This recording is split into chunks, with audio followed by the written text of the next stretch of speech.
Hi guys! So for today's video, gagawa tayo ng baked macaroni. And ito po ang ating mga ingredients.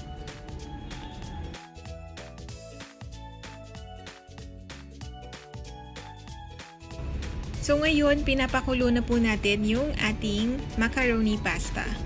So antayin lamang po natin kumulo at lumambot ito. And then after po niyan, sinabay na rin natin na igisa yung ating giniling na beef. So 1 kilo po na giniling na beef yung ating ginamit dito.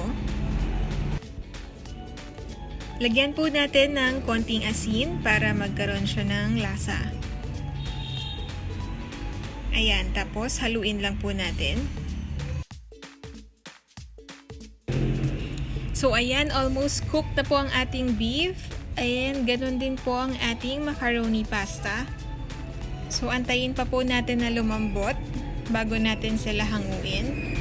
Ayan.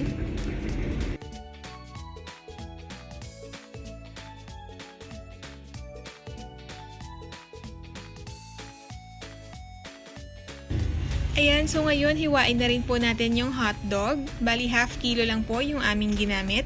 Kasi 1 kilo na po yung giniling na beef na ginamit natin. So ayan, luto na po ang ating beef. Pwede na po natin itong hanguin at iset aside.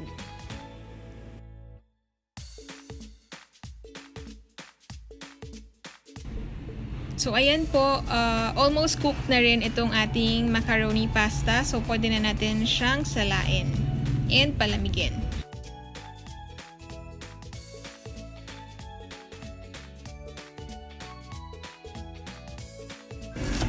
And after that, maghiwa na rin po tayo ng sibuyas.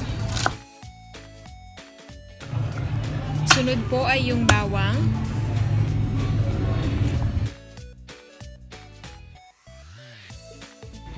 Ayan, so ngayon po magigisa na tayo. Maglagay tayo ng konting mantika sa ating mainit na pan. Pagkatapos ay ilagay na po natin ang bawang.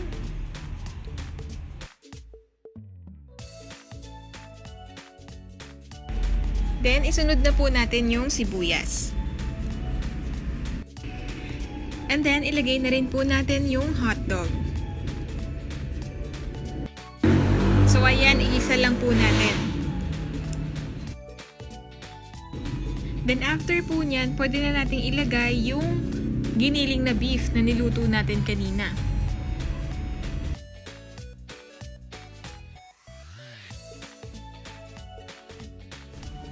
So ayan po, isama na po natin sa paggisa.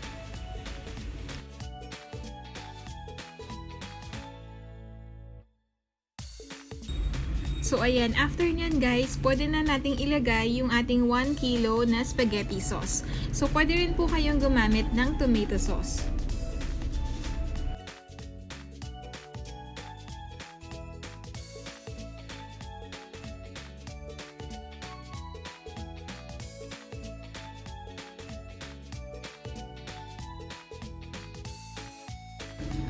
Ayan, lagyan po natin ng paminta, pampalasa. Tapos, ilagay na rin po natin yung ating 1 cup na beef stock. Kung wala po kayo nito, pwede naman po yung isang piraso ng beef cube. Bali, tunawin lang po natin sa mainit na tubig bago natin ihalo dito. Para mas maging malasa pa po yung beef sa ating red sauce.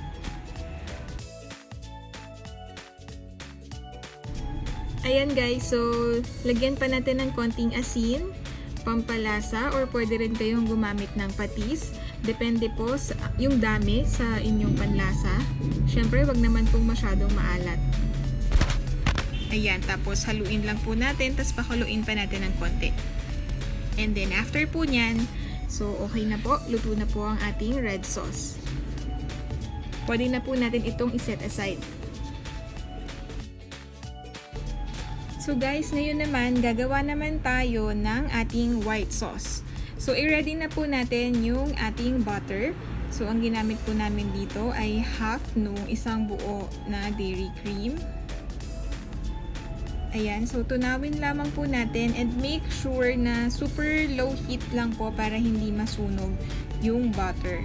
So tunawin lang po natin siya.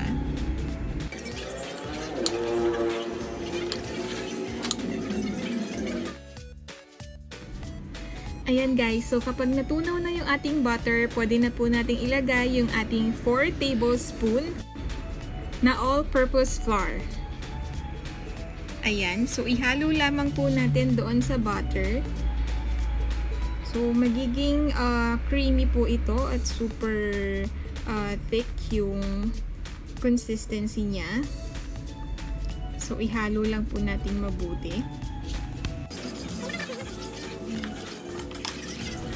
Then after nyan guys, pwede na nating ilagay yung ating 4 cups na evaporated milk. So ang ginamit po namin dito is yung original na Alaska evap milk. Ayan, unti-unti po nating ilagay para mas ma-mix nating mabuti doon sa ating butter and all-purpose flour. Okay. So haluin lang po natin siya ng tuloy-tuloy para hindi po siya manikit at mamuo.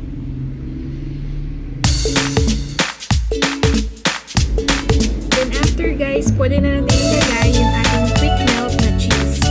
So yung isang malaking quick melt cheese, 1/4 po na yung ginamit namin. So gusto namin na talagang malasa yung cheese doon sa toppings ng ating macaroni. So tunawin lang po natin yung cheese. Haluin lang po natin ulit. Ayan, so haluin lang po natin ito hanggang sa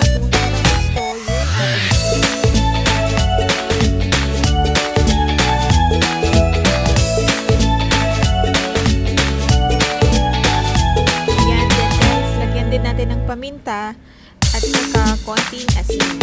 So para pampalasa din. Pandagdag lasa sa ating white sauce.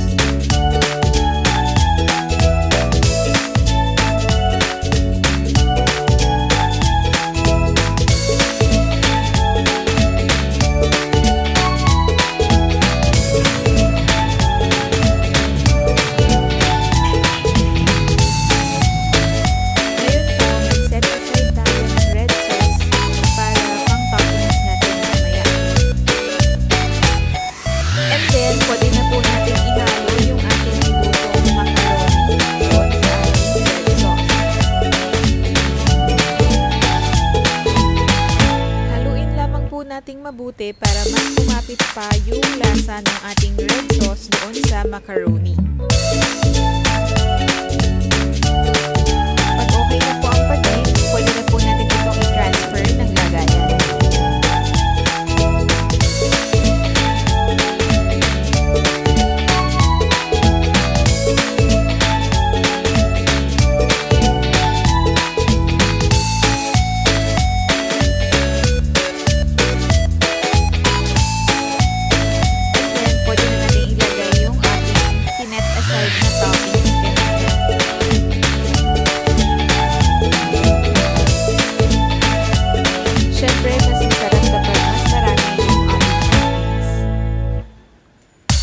And then, ilagay na rin po natin yung ating white sauce.